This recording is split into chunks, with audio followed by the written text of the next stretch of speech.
Hi guys, my name is Jana and I'm the owner of YLT Translations. I run an Amazon dedicated translation agency and currently we have 40 team members on board. Outgoing, curious, and fun. I was very scared. I'm not a risk taker. I'm none of those people you hear about who are, on top of their game for their whole life. I'm actually the opposite. So I was freaking out, absolutely, with not that much support from anyone around me. That's it.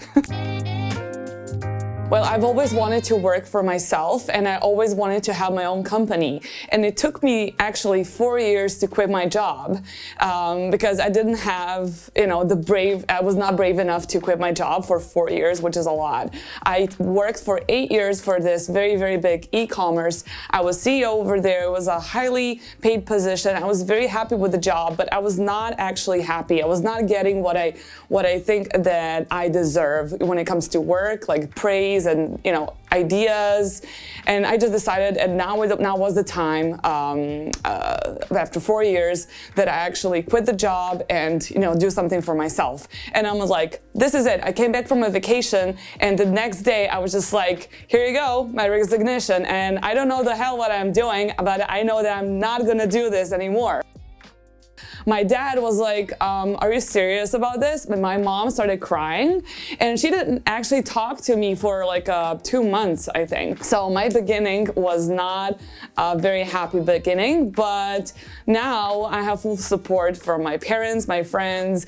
But a lot of my friends that don't actually understand what I do, they're like, well, you're probably gonna get like a real job at one point, right? And stuff like that. And I'm like, yeah, whatever. See you later, because I'm traveling to, China, the States, whatever, and they can just, work 9 to 5 at their corporate jobs. Well, I feel it's an intimidated field, especially because I come from Serbia, which is in Southeast Europe, and over there people are not that open-minded and open to online businesses generally, let alone female entrepreneurs. So it was a very challenging journey for me, definitely. But I think that you just have to be persistent. If I could be a female entrepreneur from a country on the Balkans, which is basically something in that country, like very much males and guys are predominant sort that rule the whole entrepreneur business, and you as a female should stay in the kitchen, basically take care of the kids and stuff like that. We didn't have a good internet connection. We don't have a lot of different services which are offered. Like we don't have an Uber, and we don't have any other stuff which when it comes to like internet purchasing and stuff like that.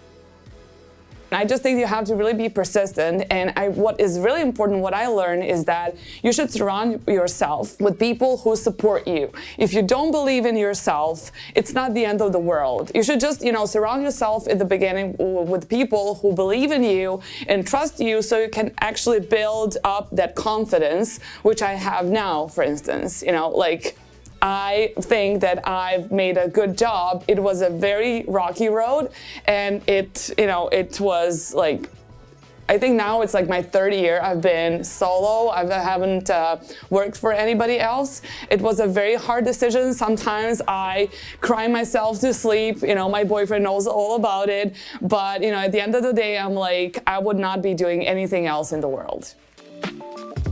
I will be talking about international marketplaces, how you can actually get ahead of your competitors and step up your game by actually going across your borders, both selling on Amazon and having an e-commerce business. I think that's very important. And I will be talking about some really cool Excel formulas that we use and that we get all of that with help from Helium 10, of course.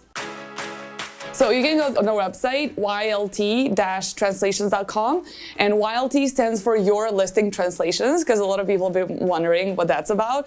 And I'll be talking about this really cool story, how I came up with my name and how I failed miserably, and how it took me so much time to get to page 1. And it was actually the translation of the Bible who got that name. It was a Young's literature translation of the Bible. And I'm like, cool, I have God. lot on my side, but I was like, it's not gonna do so much work for my job, So I'll be talking about just a little bit, like small part will be about my story, like how I built my company, what it got me here today, about a lot of different struggle that I think people don't often talk about. All you hear is about like, it's easy, just Google it, do it, come on, like believe in yourself, wake up in the morning, but it's so hard. And I don't think that a lot of people would be motivated just constantly hearing all these positive aspects of their stories. So I'm gonna go a little bit behind all of those like glam, fabulous lifestyles and super positive days and amazing mindset, because I was not having any of those when I started. And definitely some really, really good information about international markets and how you can actually make more profit by selling internationally.